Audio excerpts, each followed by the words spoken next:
One thing that catches a lot of not just media attention, but also attention of the healthcare providers that cover high school football is the incidence of concussion. This is something that we see, if not on a weekly, potentially even a daily basis during football season. It's absolutely necessary that we identify which patients and players are at risk for not only maybe their first concussion, but are they at risk for subsequent brain injury because of the superimposed injury after injury after injury? Are they at an even higher risk for long-term consequences because they're going to be sustaining their second or their third concussion? Is this patient really the best candidate to continue this sport of theirs? And those are all decisions that we have to consider when we see a patient, again, whether it's their first, second, third, or what have you. So I'd say the most common injuries that we see during football season are primarily ligamentous injuries, especially to the knee and to the ankle.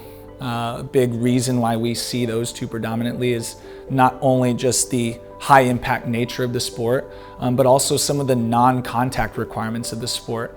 Lots of ballistic movement, high velocity changes in direction, and so when you combine these two elements together, it does raise the risk for these types of injuries. It's the inherent nature of the sport. There's a lot of that high impact collision that happens during football, and so some of these injuries that we see can be based on things like playing surface or things like preseason preparation. And so especially during the pandemic, we did see a number of these injuries increase because of the inability to prepare adequately for the season that was approaching. And so when you combine all of these influences, the inherent high impact of the sport, the necessary ballistic movements in order to be good at the sport, and then inadequate preparation, that's where you can see an elevation in these sort of injuries.